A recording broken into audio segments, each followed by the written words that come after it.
designated as industrial, not park land. So how is that part of the impact study valid for park land when it's been designated now as industrial? So our citizens are going to be paying for industrial land to be developed rather than park land. And what's the usage of it? Then we've got 3 parks allocated for $8.3 million, which have no address. We don't know where they're at. We don't know what they're planning to do with them. I'm paying for that as a resident also. So it goes on and on and on. This study is not valid in my eyes because you got stuff in here that doesn't belong. So why is 19 million? Then you got 8.3. That's we don't even know what they're using it for. What's the service acreage? What's going there? Where is it going there? Then you got a skate park for 3 million. I mean, this study's got holes all in it. It's like Swiss cheese. All right, Teresa Panieri, let's talk about Swiss cheese here. So I was going to allow Mr. Renner to come in here, but if you'd like me to respond, I can. So with regards to Track 17, actually including it in the study right now is better for the financials than taking it out, because what we as council decided last year was that in order to try to bring in industry, Track 17 is strategically placed with really great access to utilities and other infrastructure. It's also in a good place near the rail. So we said as council, rather than only designating that area as PSP, which would allow parks, we're going to allow the development of industry on that parcel. Doesn't mean it'll automatically happen, but that is the direction that council is trying to move, which means we're now going to have to buy more park land. So, you know, it would actually be better to keep Track 17 in the study as a potential place for parks, but we as council, and I think the residents and you all probably agree, we need to create jobs. And so because Track 17 is so strategically placed for that, and as a matter of fact, FPL has listed it as one of its top sites for industry in the entire state of Florida. So yeah, we're going to jump on that opportunity, and we're going to try to bring in good paying jobs for the city and the county, and we're going to look for an alternative place for a park. Now, with regards to the other locations that we don't have addresses for parks, we're talking about a comp plan that goes through 2050. So of course, we're not going to have all of our addresses for parks right now, but we know that we are going to need them in order to keep the same level of service that our residents move to Palm Coast for. And it's really important that you guys understand too that parks incredibly increase the value of properties. I'll pull up the numbers here in a minute, but we're talking about millions of dollars. If parks are within a certain vicinity of a home, it increases the value of that home by a great amount of money. It also brings in a lot of tourism dollars to allow for tournaments and things like that. With regards to the skate park, you know, we've had a lot of outreach from our residents for the need for a skate park. This has been talked about at the county, then pouring money into improving their current skate park. That's just one example of an amenity that our residents are looking for. They're looking for other things too. We need fields. We need, we haven't had a new neighborhood park. I can't even tell you. I wish I could like phone a friend to Lauren Johnson right now. She could tell you the exact year the last time we've had a new neighborhood park. We've only been expanding and keeping up with maintenance because we don't have the impact fees. And really quickly, I want to mention, because this is so important, the last time these impact fees came up for Parks and Rec, there was pushback, and you guys are doing your job. I get it. I don't fault you for it. But there was pushback from the same groups, and so the impact fees were not raised as high as the consultant had recommended back then. So if we continue on in this trend, then we're never going to have enough money for the infrastructure and the capital projects that we need in the community. What about... hold on a second, because okay. I have Paul Renner back on the line here. Paul, you've been listening in on what we're talking about, right? Yeah, well, some of it. I got cut off and couldn't get back in, but I know the topic, and appreciate being on. So my question to you, you're a Palm Coast resident, property owner, so you're just like us guys in that way, but also you bring some expertise into it with the legality of the city going beyond what I believe is the 50% cap right now with the legislature set, unless there is unusual, extreme circumstances, and the city is saying, yes, there is. So what do you think when you hear that? Well, I am a lawyer, but I have not examined this from a legal standpoint and won't weigh into what the lawyers have stated. My perspective, though, on impact fees is that there's different ways to raise revenues, and obviously we need enough money to pay for roads and police and fire and schools and all these things at the local level, and that's certainly true. It's just the way we raise those revenues has a different effect. And in the case of impact fees, it has a very direct negative effect on the cost of living in a home, whether that is a homesteaded home, your personal single-family residence, or if you're renting. The person who built your apartments is paying substantial impact fees. And James Madison Institute, which I'm affiliated with in part now, did a study here recently that showed that virtually dollar for dollar of that impact fee goes into the cost of a home. And as a result of that, it's artificially raising the price of already very, very expensive homes. And then further, once that artificial price is built in, your property tax, you're now paying property tax for the rest of your time there on an artificially inflated price. So my position and what I wanted to offer to the conversation is simply that, yes, you have to raise revenues. You have to have enough money to do the things that cities and counties need to do, and I don't dispute that. But using an impact fee and certainly increasing it at this time when Floridians are already suffering and need relief from property insurance, which we worked on in the legislature. I'm working now with James Madison on property tax reform to bring down property taxes, are all things that we just need to think about. If we're going to put all the taxes on home ownership, when you tax something, you get less of it, and you're going to continue to price more and more people out of the market. Hurt people on fixed income in the case of property taxes, but impact fees have a dollar for dollar increase artificially into the price of a home or the price of an apartment and what you pay in rent. Okay. Teresa Pontieri, our vice mayor, comments on what Paul just said. Hey, good morning, Paul. Good to hear from you. I agree that this increases the cost of living, which is why we as council, we were recommended in total to raise these 3 impact fees by around $12,500. We landed at less than $11,000. I think we're around the $10,000 mark right now. So we have already taken steps, keeping in mind the specific interest in keeping the cost of living low. We have already reduced them by around $2,500 in total. And that is, for me, that was the sole reason. My issue is the cost of living is going to end up coming back to the homeowners in one way or another. In other words, if we aren't able to raise the impact fees to the proper amount, then we have to raise user rates and fees on our current residents. A perfect example is exactly what happened with the utilities. We did raise the utility impact fees to the statutory max, which was the 50%, but we had to raise our rates because of the expansion of wastewater treatment plant 1, because we don't have the impact fees. Now, of course, we're talking about hundreds of millions of dollars actually to do the infrastructure improvements for our water needs. But the cost of living is going to, you're just moving it from one column to the other. And our point and council's point right now is that we know we've got expansion related costs. Expansion related costs should weigh on the shoulders of the people that are coming in more so than the people that are already here. And we look to user rates and other ways to bring in revenues on the current residents in a different way. And a really good example of that, I agree that we should be working on reducing the property taxes. I 100% agree with that.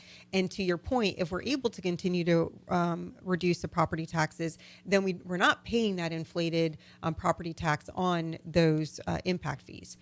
We have to look at diversifying revenues. That the way that we do that is to bring in tourism, industry, commercial. And we also recognize that raising the impact fees is going to have a detrimental effect on the commercial and possibly on industry, which is another reason we wanted to be really mindful of how much we raise these, because per 1,000 square feet for transportation, it's going up a lot for some of the commercial. And that is really a concern of mine. Now we're looking at doing tax incentives and impact fees incentives for commercial to try to balance that out. But there's so many interests at play, and it's just a really, really tough line to walk. And I appreciate Mr. Renner's perspective on this. But, we also, the state is making it difficult in a lot of ways to bring in revenues and really tying the hands of local municipalities and counties.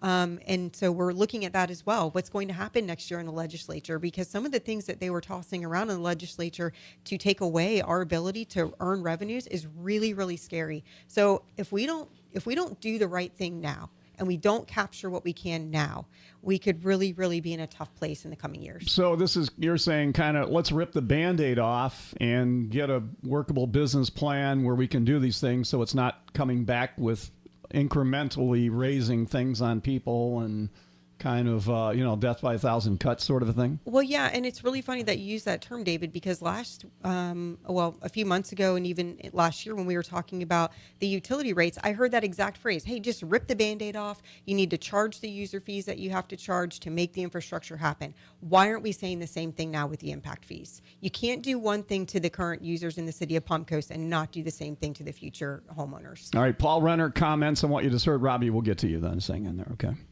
Okay, Paul, go ahead. You just heard counterpoint here. So what say you? Well, I would just point to a little different debate that was had in the legislature for sales tax versus property tax. And I couldn't tell you how much I paid in sales tax in any given year, but what I can tell you is if I get a pay cut, lose my job, have a financial issue or a health issue, I can control how much I pay in sales tax by just not buying more, right? And groceries and essentials aren't taxed anyway. We've removed taxes from pharmaceutical drugs, groceries, baby diapers, baby wipes, this kind of thing. Property tax, you pay no matter what. You lose your job, you pay every dollar of property tax. And so, again, it's a tax on home ownership. And people today across the state, including in Flagler County, are very concerned about the cost of living. It's a number one issue. And when, the state legislature has tightened its belt and is continuing to do so this year, everybody else has to do the same thing. And so, impact fees are a way to raise money, but it's a very it falls very, very hard on those first-time homeowners that are trying to buy that first house or retiree. It's just not a very efficient way to raise money like a more broad-based, like a sales tax is. And no doubt there needs to be money for infrastructure. The legislature in the gaming compact set aside what will eventually be $1 billion, about half of which is available for grants for water quality for local governments. So there's a lot that we're doing for local governments to help them in what is a challenging spot to address water supply, water quality, water treatment. These are all very expensive things, and the state has set aside new monies for that. Now, there's a debate about whether they're going to rip it out this year, so we'll have to wait and see what happens in budget conference. But there are good ways and bad ways. Nobody likes taxes, but there are easier taxes to manage, and those are the very broad-based taxes. Once an impact fee is spent, what do you do 20 years later when everything starts falling apart? And that's the challenge. So what you do is you wind up raising those impact fees over and over again, which drives out the ability of people to afford homes here in our community. Robbie Barrick with Integrity Homes. Yeah, I'm going to piggyback off what he just said. It comes down to affordability. So I meet with customers every week. I get calls about, first thing they're asking is what's the cost per square foot? And that's, which is hard to determine as a builder because we don't know what they're going to pick out. They might pick out $100,000 set of cabinets, but, I want to be able to help because I was there too. I was in an apartment. And when I was in Atlanta, newly married, had a young child, and we were in an apartment for a while trying to save up money for a house. And that was in the early 2000s when the boom was going on there. And I mean, it was very hard to afford to get into a new home. And the prices of building are going up; they're not going down. And the cost of living is going up, not down. And now we've got the cost of building is going to go up even more.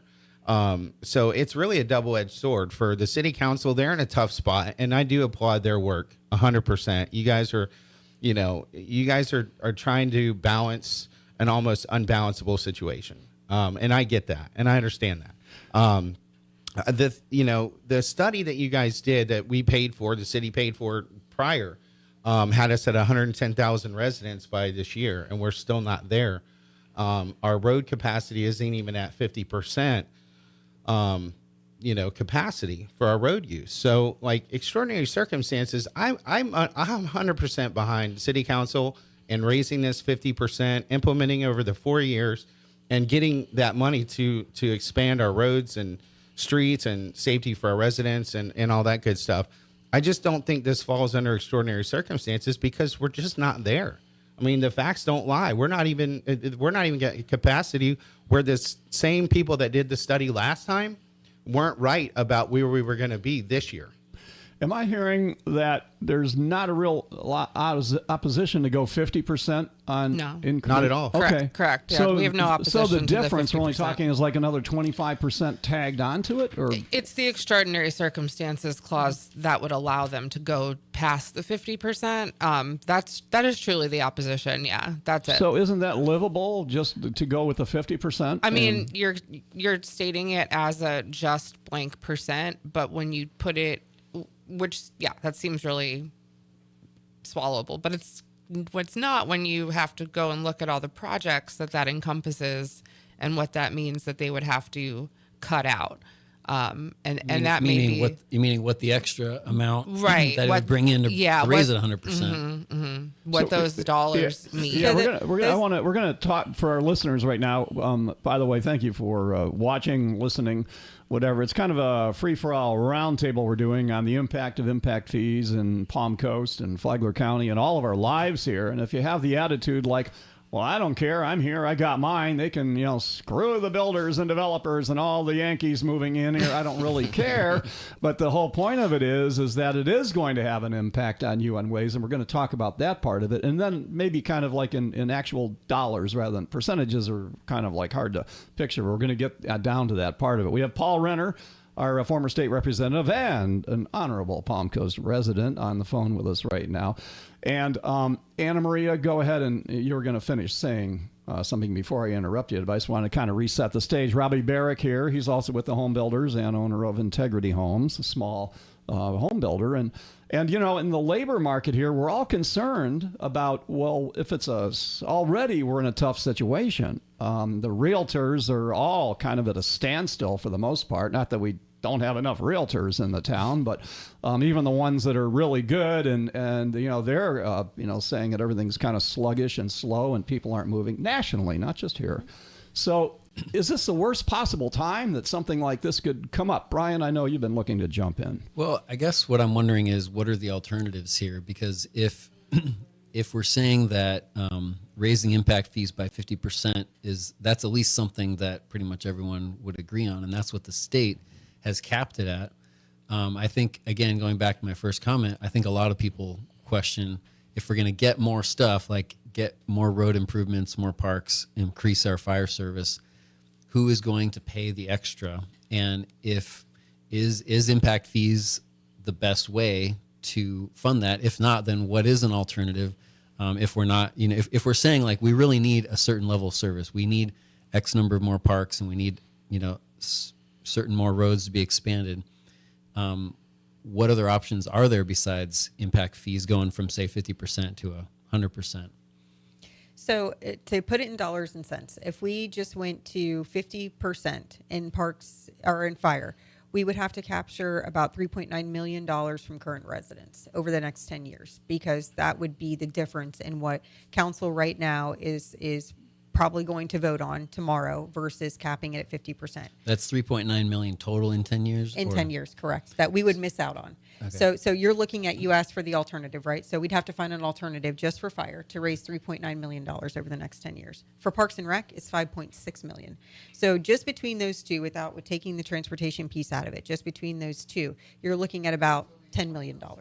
Okay, so where we raise $10 million, the problem with these two impact fees is that these monies come out of the general fund that is directly related to ad valorem. That's your property taxes. So the alternative is, okay, well, we raise property taxes, we raise the millage. Guess what? It's going to increase the cost of living anyways. And now we're doing the opposite of what Mr. Renner had pointed out to, which is you shouldn't be paying a tax to live in the home that you own. I have always had the philosophy that we should have less and less and lesser property taxes and more user fees. Let the market dictate what people are willing to pay. And I understand that there is a cost of living concern. I have said it numerous times. Got up on the dais and said, these are the proportions of monies and incomes that people are spending on their housing right now in our county, and it's just too high. What do we do to fix that? But the issue is you've got high interest rates across the nation. This is not like I said, not a Palm Coast problem, to Anna Maria's point, not a Florida problem, it's a national problem. So we're in a bad place now financially, but everything ebbs and flows, and hopefully we'll everything will start to improve. We're already seeing interest rates drop. But if we don't get it from the impact fees for those specific, for both Parks and Rec and Fire, it has to come out of your property taxes because it's general fund money. Now, for transportation, the problem with transportation is our current pavement improvement program is based on the gas tax. And we are getting less and less of that money every year because of the influx of electric vehicles.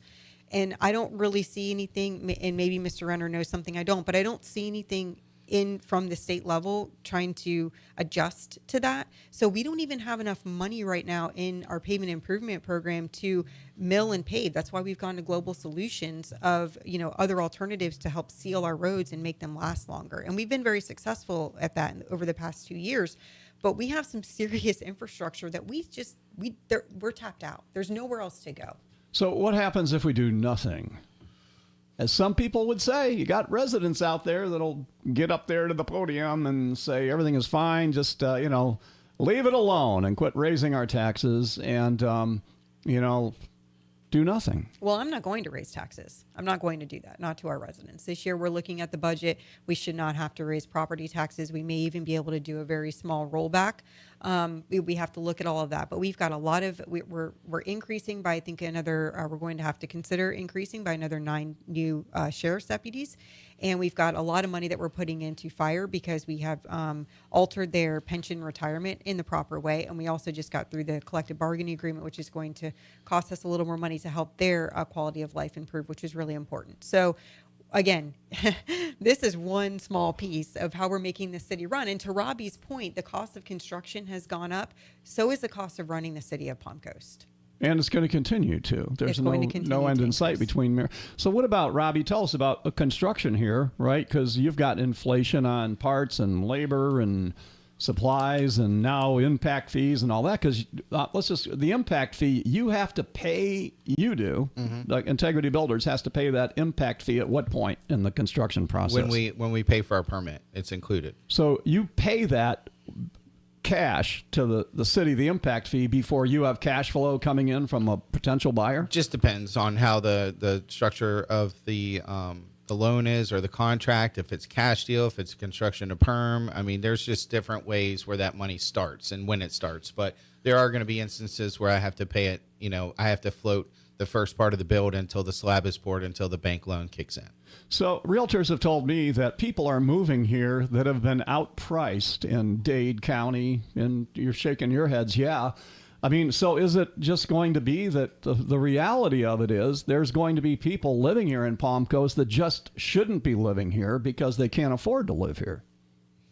I think you're always going to be battling that. Now, one of the things that we are looking at tomorrow, and this is brand new because we didn't have the opportunity to talk about it at the workshop, is a tiered impact fee for residential. So, and it's to help with affordability. So if you're building a house that is 2,200 square feet or less, you pay a different impact fee, a smaller impact fee than if your house is 2,200 square feet or more. And I think they worked that based on the average size of a house here in Palm Coast. So that hopefully will help with the affordability of a lot of your like 3-2s, your 3-bedroom, 2-bathroom homes. And we're really hoping that that is something that will be acceptable to our builders and our small business owners and some of our developers here in the county and in the city as they look at what am I going to have to put up front when I pull permits before my bank loan kicks in, or what am I going to end up passing down to the consumer. So we're hoping that tiered system will also help balance these interests. I wanted to bring up a point.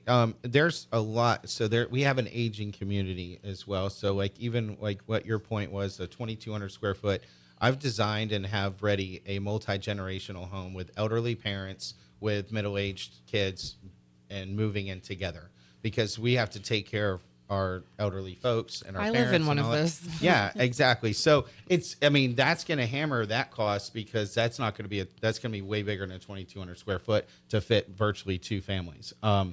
So, I mean, it's like I said before, and the city council has a tough thing ahead of them, just to, balance this. But the study, I'm just going to keep going back. The study is not backing up the extraordinary circumstances. It's just not. So if if we claim it and we're not there, how does that? I just don't. We're not at capacity where they said we were going to be 4 years ago when they did the study. So Yeah, if, the if- population. The population was planned for back on the 2020 studies. The numbers match up. I mean, Robbie said, we're not there yet. Raftelis is not Nostradamus. So without having known back then that COVID was going to happen, that we were going to have an influx of people coming in, snatching up inventory, and then that we would have to rebuild. They did a pretty dang good job. I've but heard we that didn't meet it, so it's not extraordinary. We didn't go over the top. So if they city council votes to go past the 50% or whatever, and you say cry foul, would you sue the city to not do that? I can't state that anything that the HBA would do. We're governed by a board, but Would the you legal. maybe? Would you maybe consider it? Sorry, David, you're not getting me to say that. I mean, I applaud your efforts here, but that's not how it's going to work. I'm the current president of the HBA right You now. can't say it either. And I'm not going to say Okay, it. just I'm not be- saying anything. She's trying to put the reins on you. a No, little no, bit. listen, I'm not. What I want to express is that we want to work hand in hand with the city council like we did on the stormwater right. and engineering and meet with them and come up with a good solution. I'm a solution-based person. I'm a home builder. It's just in my nature. We don't have problems. We have solutions. And that's how I attack every day. I'm just, it's hard for me to embrace the extraordinary circumstances because the study doesn't back it up. And I'm all for skate parks and where kids can go and parks in general where kids can go. I'd rather them be doing that than in their rooms on their computers or their PlayStations or whatever. They need to be outside like we were growing up. So the city has grown. So Florida's population between 2014 and 2024, Florida's population grew 18%. Palm Coast's population grew 36%. So it's literally growing doubled it. twice as fast as the state is in general. By 2050, this is what the studies are showing, is that Florida's supposed to grow by 22%, but Palm Coast is supposed to grow by 49%. So what is it that makes it, is growing twice as fast as the state extraordinary or no? Here's the population So- forecast from the 2020 study. So let me address that because I spoke with city manager earlier today, and I asked her, why is it? Because I had the same concern. Why is it that in the 2020 study the projected population was the same as this study, yet we're calling it an extraordinary circumstance? And the reason is that those numbers are based on the comp plan. So the comp plan projects a certain growth of our residents walking towards 2050. The issue is the comp plan is projected for our growth to continue at twice the rate of the state of Florida. So that is that is part of the extraordinary circumstance. The other part of it, though, is the 40% construction costs. Everything has gone up to an amount that none of us could have predicted. So when you take one of those factors by itself, is it enough for extraordinary circumstances? Arguably no. But together, which is double the growth of the rate of the state of Florida, plus the 40% increase in the construction costs, together meet the extraordinary circumstances Okay. from our perspective. But if it's been part of the comp plan, I would argue that it's so extraordinary, the generally accepted definition of extraordinary, that it's be unforeseen, maybe an area of disaster occurs nearby and we take in all of their residents. And now we have this major influx that was completely unforeseen. We had no idea it was going to happen and there was no way to plan for it. If it's part of our comp plan, then we planned for it. Or if it's part of a fee study that we accepted just 5 years ago, we planned for it. We collected the fees for it. So that makes But it not not at that extraordinary. cost. Not at that cost. Correct. Not at the cost, but per the fee consultant from New, who did the transportation study, he's doing studies across the state with the extraordinary with the construction costs that are across the nation,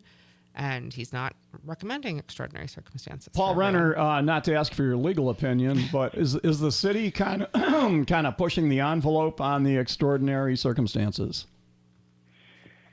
Well, look, my position is not, because I have no idea what the city needs or doesn't need, but I don't doubt that there are significant infrastructure needs. Infrastructure is very important and very, very expensive, and it's gotten more so. So I'll say that up front. It's not my argument. My contribution, hopefully today, is not that the city doesn't need money for infrastructure. Infrastructure is important, but so is all the infrastructure for existing homes. And those impact fees are supposed to only have a nexus for the new development, new roads, all that. And I get why they're there, but I'm just saying that they really are a hidden tax. I disagree that it's not a tax, because that almost on a dollar for dollar basis will be passed through to the cost of the home.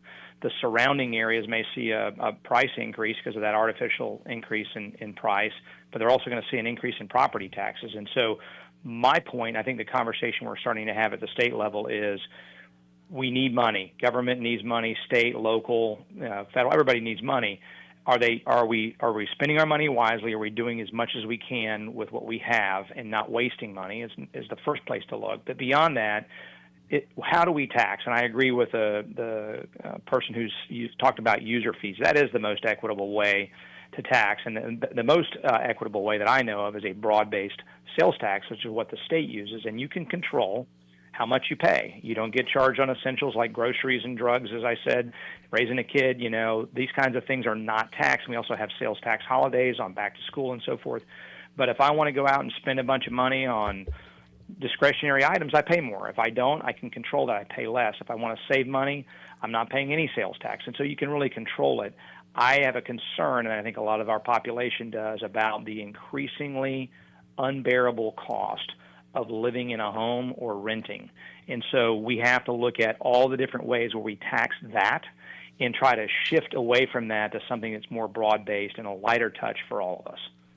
So the county commission is talking about raising another half cent, largely to pay for the beach management fund, and the city under their plan would get about $2 to $3 million a year for discretionary, which could go a long way towards some of these kinds of things. Would it make sense to go to 50%, but then also the city potentially having some sort of a sales tax? I don't know if the city can't do its own sales tax. No. Are there any other ways? I guess that's the question. Besides, if you get that discretionary tax, then you'd be able to do that. I do want to go back to what Vice Mayor was stating about having I think you said 3.9 million deficit for fire. So, as Robbie stated in the very beginning, we don't fight fire. Okay. But the last thing we want to do is be the person who has stood in anyone's way of getting help. So and we stated this at the workshop last week, while we disagree with the extraordinary circumstances vehemently, we're not opposing anything on fire. So we appreciate that. And I mean, I've got kids, I've got a mom, and we all have families. If we need it, we want help right away. So whatever needs to be done with fire, do what you got to do. However, we can't agree to the extraordinary circumstances on that and back that up, because that gives the green light to agree to it on everything else. But we're not going to fight it. All right. So everybody kind of likes user fees, like Paul Renner said. At least you can adjust it. You can.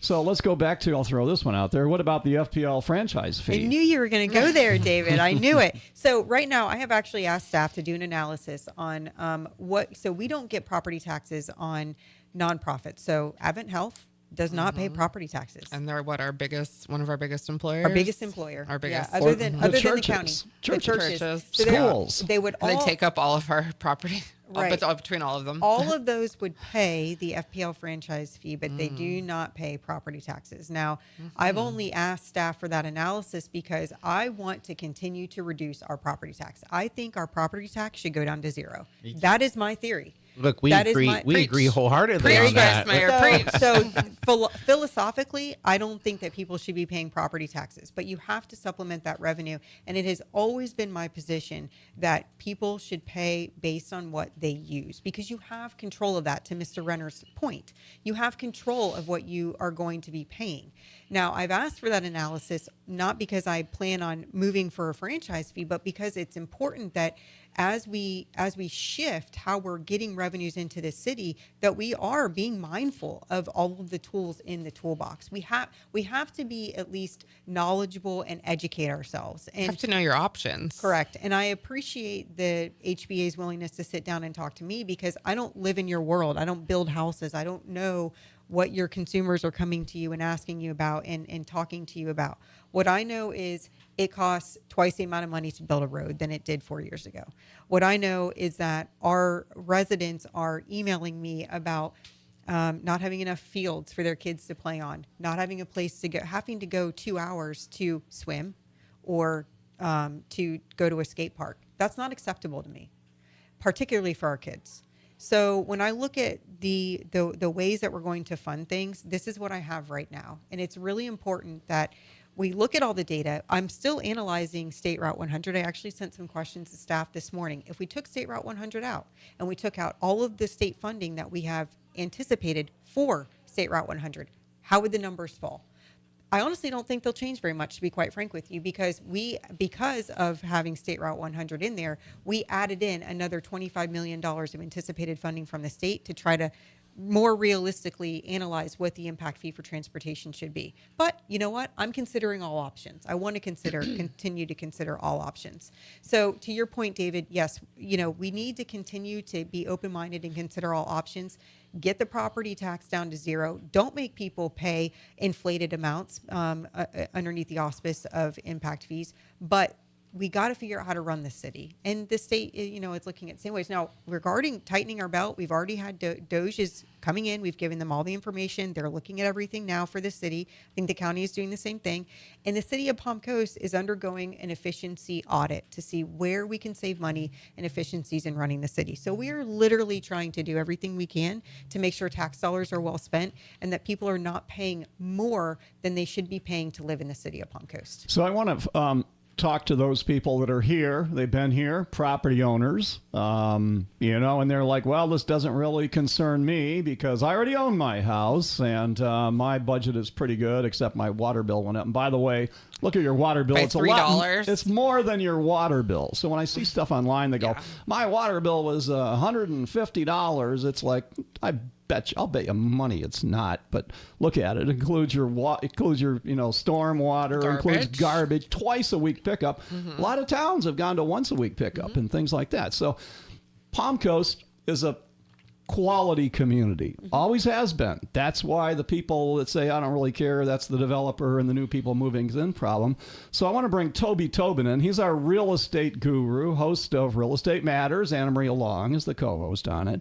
So Toby, you're listening to all this. We own our home. We've owned it for years and we're all good. We don't really care about impact fees. Should we?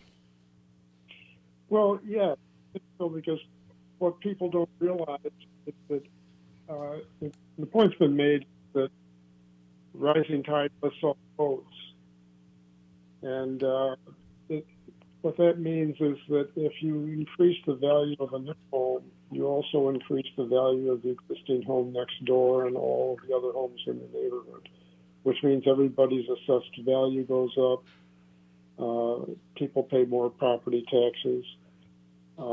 And to counter, I agree with Paul Renner's comment that impact fees are a tax because I believe that if the government is responsible for imposing the fee and the fee is not optional, then it is a tax. So it's a semantic argument. But some real numbers, if you add $25,000, for instance, to the cost of a home, whether it's buying an existing home or a new home. But that $25,000 is financed over, assume 30 years at 7%, which is roughly what the rate is today. It adds $5,000 to the down payment required. It adds $177.64 to the monthly mortgage payment. And that includes an additional $27,902 in interest over the life of the loan. So it really isn't. I know I've heard Councilwoman Pontieri's comment that impact fees are a shiny penny. I believe when you consider all of the costs involved to the residents, it's quite a bit more than that.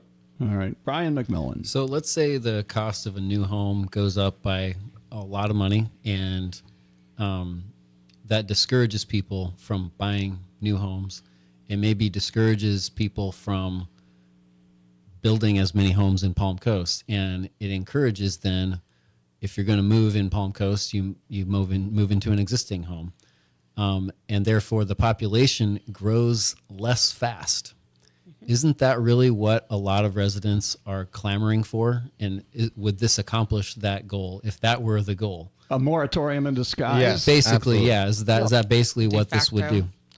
That would also that was also the thinking behind the wastewater not being serviced. Yeah, when the capacity wasn't there. Yeah, when the capacity wasn't there, EPA is going to step in and shut all permitting down. That would be, in fact, a proxy Right. moratorium. That was the discussion we had on our side was, and that was a part of the reason that we supported the fee increase was, and the passing on of the fees to us was, first of all, well, the city should have been passing these fees on to us all along. And it was unfortunate that they hadn't been reviewed earlier.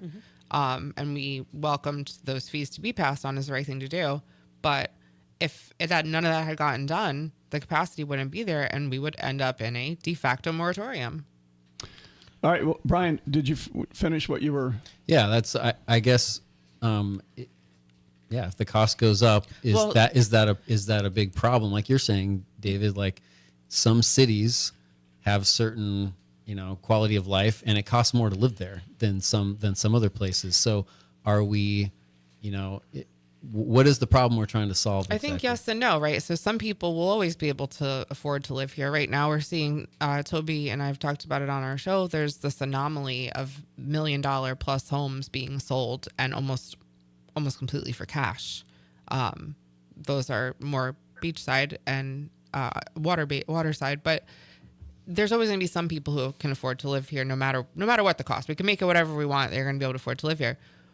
But where does that leave our teachers, our first responders, our healthcare workers? We still want our pizzas delivered.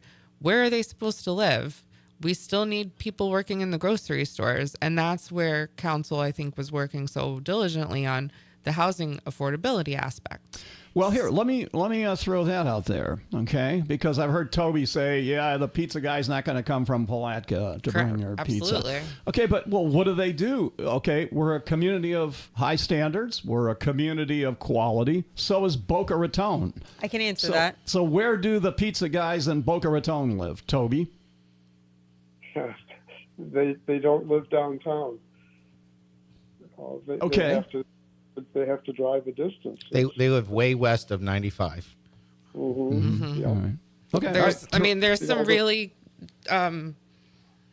dilapidated areas. I did a property takeover in Palm Beach Gardens, and you go to the next town over, and it's very low quality of life. It's very dangerous, and that's where they live.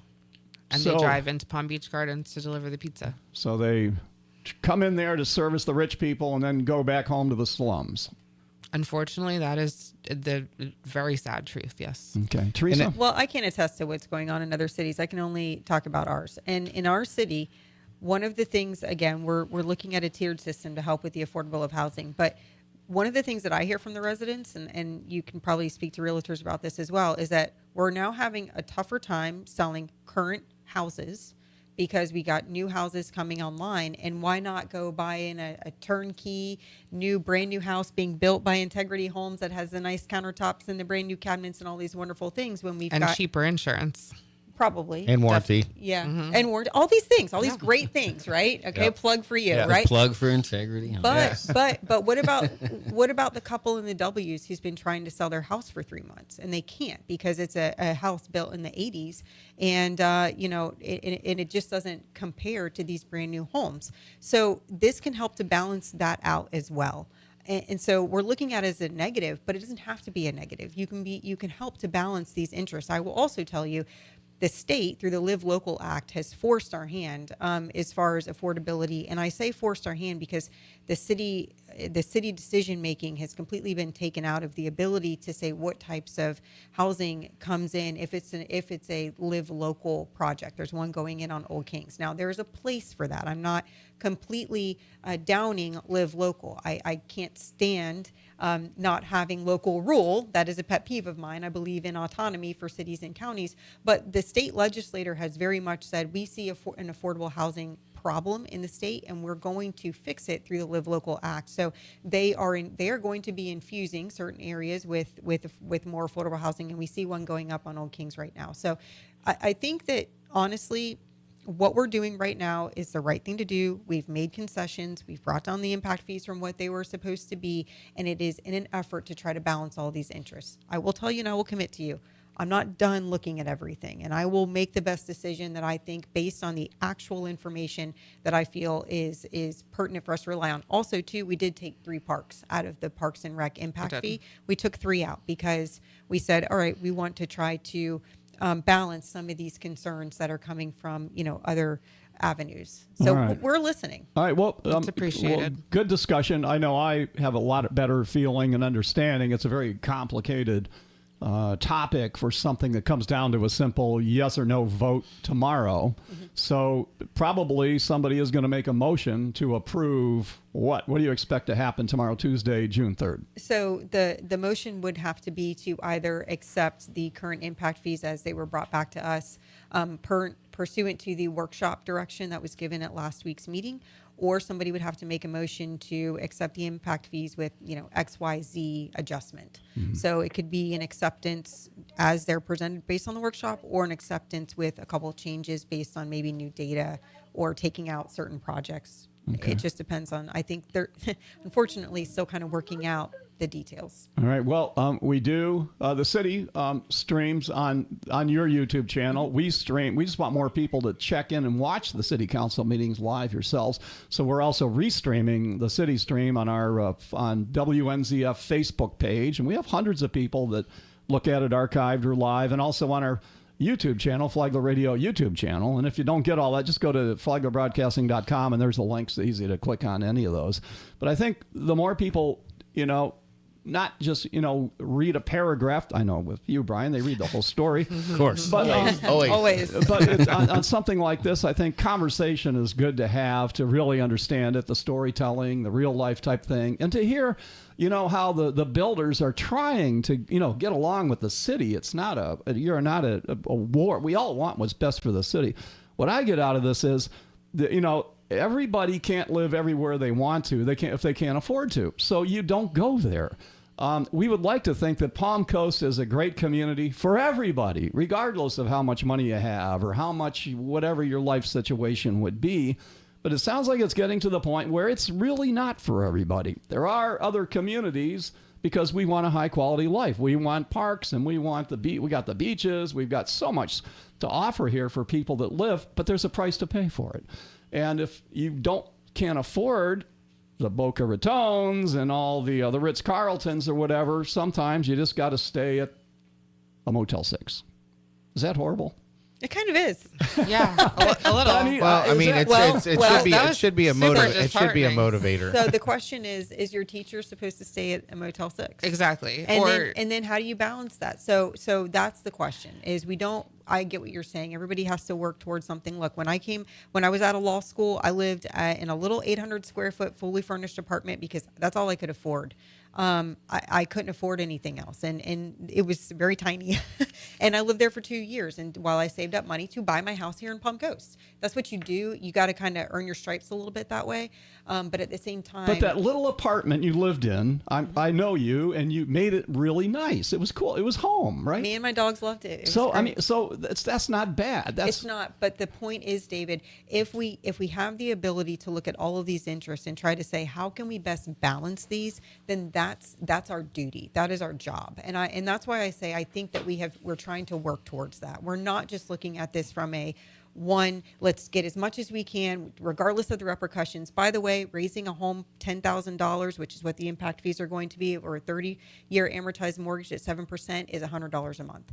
So that is what the real life impact currently based on the $350,000. All right, we're going to wrap it up at Brian. Then we're going to have last words. So Robbie, Paul Renner, Toby, Anna Maria, Brian, this is your last question My and your last final. comment. Yeah, All so right. you go ahead and kick it off. It seems to me like if we want there to be places for teachers, firefighters, journalists to live in somewhere like Palm Coast, it either needs to be there may need to be either some kind of subsidy for it, which is a really bad word for a lot of people, or there would need to be adjustments to what kinds of homes can be built in Palm Coast. And that's something Toby Tobin has made a lot of comment about. I haven't really seen a whole lot of movement in any of those directions he suggested.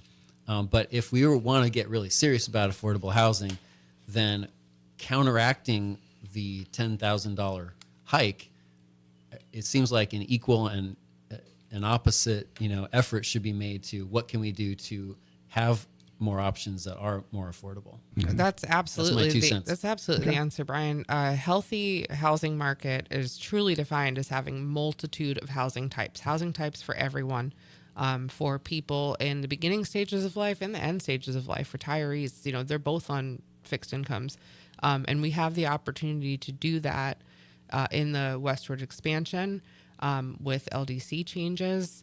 And I'm sure Vice Mayor can speak more to the LDC changes, but in what I consider Palm Coast proper, we don't have much room for housing type changes, right? But in our future growth, we do, because garage adds a lot of cost to a house. Oh yeah. But you don't need a garage. You don't have to have a garage. You could have nothing. You could have a carport. You don't need Where a else are you going to put all your junk? in one of the storage units, David. There's Duh. not enough storage I units. And we've come full circle. I don't think we have enough All of right. those. Okay. All right. Hey, we got to wrap it up. Let's see. On the phone, I hear little kids in the background. I'm thinking, Toby, that's not you. That must be Paul Renner. But Toby, go ahead and wrap it up. Final words from you. Yeah, I would say overall property tax is my bigger concern. It's another conversation we can have another time. But those impact fees, as Toby Tobin pointed out, all of us are paying it. It just may have been imposed 10 or 20 years ago, and it's artificially driving up the cost for all of us. We've got to reshift our focus away from being taxed on our home, our castle, our American dream, and more on broad-based those user fees like a sales tax to pay for important things like police, fire, infrastructure, schools. Those are important. We need to do it. Okay. All right. Very good. Paul Renner, thank you so much for your service to our country and to our state and to being a good citizen in Palm Coast. Thanks, guys. All right. Take care. All right. We're going to let Paul go. Toby, were those your little kids I heard in the background? No, they weren't. There's a lawnmower outside, but that's the only distracting noise I've got. I heard, I think Paul Renner was the source of this suggestion, was to looking at the replacement of property taxes with transaction fees for property, buying and selling. In other words, you pay dock stamps now. Just raise the dock stamps. So that way, if you collect something when the house is sold new, but then you collect it every time the house is resold. So it has more ongoing momentum collection value than impact fees, which are one-time only. Okay. That's why I call them shiny pennies. One time only. They don't pay for the upkeep and the maintenance, which is another consideration. When we're looking at what is the future cost of the city going to be when we build new facilities and new facilities come online, we have to figure out a way to fund those. So it's a challenge as well. All right, Toby, final word. We're going to cut you loose here. Okay, well, one final word. If we replace the property tax, you're going to make some people very angry, because people like me that have lived here for 25 years, I have a huge protected value. And so there's a big property tax differential between my house and my neighbor's identical house. So my taxes were under $1,200, his were $5,500.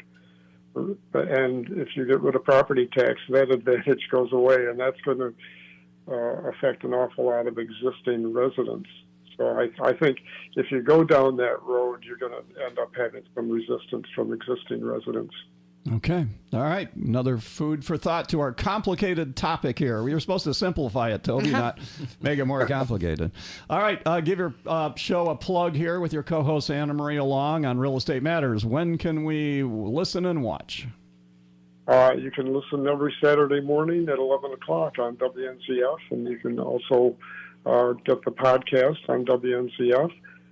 There's also, about a week after the show, there's a video podcast on the Flagler Beach TV Facebook page. Flagler Radio YouTube channel. Both. Yeah. Not Flagler Beach, no. It's both. Okay. And it's Apple. on Flagler Beach? Flagler Beach TV and the Flagler Oh, really? Broadcasting. Oh, I didn't know that. The Flagler Radio, YouTube, Okay. and on Apple Podcasts. So many ways. And on WNZF Facebook page. Okay. We're everywhere. All right, Toby. Hey, thanks a lot. We appreciate what you do for the community. Have a good day.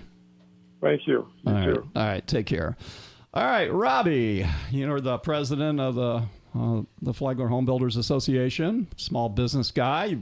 You built yourself up from square one. Like when you first got to town here, you've got Integrity Home Builders. You stood up at a city council meeting and said, if people come to you from out of town wanting a custom home built, that you would have to suggest building it somewhere other than Palm Coast if it was a better value for them. Well, not that's not ideal situation for me. Am I licensed in Volusia, St. Johns, and Flagler counties? Yes. My first is here. My first priority is Palm Coast, city of Palm Coast. I'm a resident, and I represent the Flagler Home Builder Association. So Flagler County is where I would prefer to build 9 out of 10 times. But if it comes down to affordability of, a bigger price tag that if it prices them out $5,000-$6,000 on a contract price and I can build it for cheaper and somewhere else, then that's what I'm going to do to get the job. I have to feed my family. So it's not a matter of wanting to, so to speak, stick it to City of Palm Coast. That's not my feeling on that. Okay. Well, you just want us to be competitive. I do want it to be competitive. And, I would like to sit down with the city council like we did for the stormwater and engineering to get a better approach. This seems to be moving so quickly. We haven't had time to dissect this study more. Like it's like a rush through pencil whipping session that we haven't really had a chance to dissect because the numbers aren't quite adding up. And I agree that we need parks. I'm all for that, fire and everything else.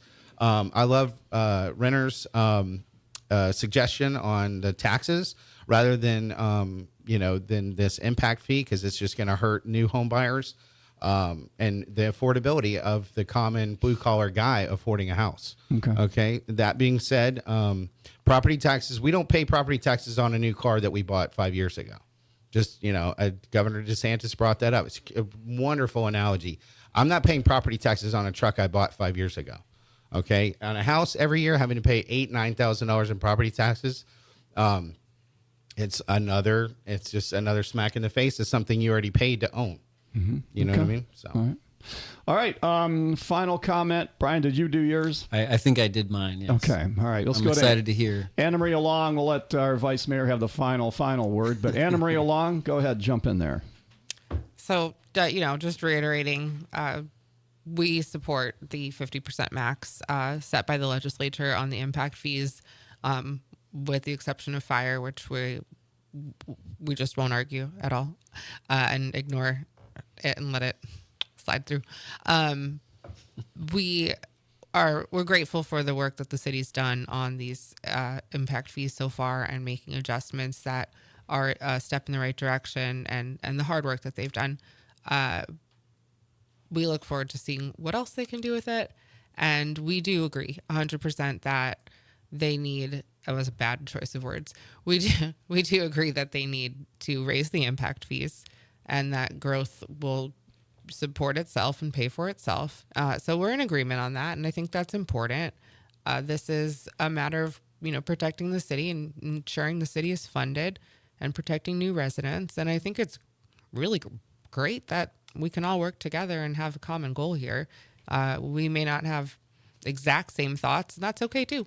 Okay, very good. Our Vice Mayor, Teresa Panieri, was today's discussion helpful or? Yeah, no, I think it's really helpful for people to understand how many interests really are pulling us in different directions when we make these decisions. We've got not only paying for infrastructure and for future needs that our current residents should not have to pay for, but also looking at the affordability of housing, looking at what this is going to do to possible commercial, small businesses that want to open up here. What will that do? Will that be a make or break for them? These are really important considerations that we have to think about. My number one goal is to make sure that I'm taking a stance that is tenable for everybody. I don't want to say we're going to raise everything to the max without understanding the actual real life repercussion. $100 a month on somebody's mortgage is not peanuts.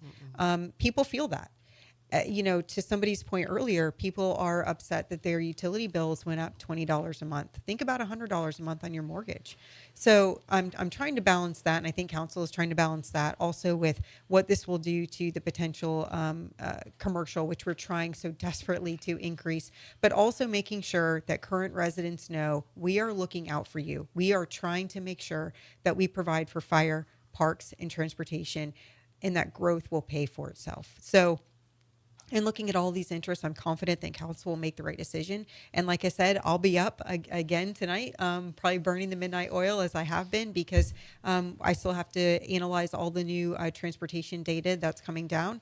And I'm confident that we'll get there and that we are going to continue to make a Palm Coast just a great place to live. All right, very good. Well, thank you very much, Robbie Barrick. Thank you for being here with the Home Builders and Integrity Homes. Thank you for having me. Brian McMillan, always good to count on you. Pleasure. I like Free for All Monday. There's a good ring for that. Yeah, no commercials. All right. That's right, yeah. That's the part I hate. Okay. And Teresa Panieri, Vice Mayor, thank you for coming in and helping Anna Marie along. Appreciate what you do. Toby Tobin, also State Representative, former State Representative Paul Renner, and a great discussion. Tell your friends, listen to it, and it's posted on our WNZF Facebook page and our Flagler Radio YouTube channel, so let's get a lot of archived viewers on it, and you'll have a better understanding of what's going on in your hometown of Palm Coast. Have a good one. Take care.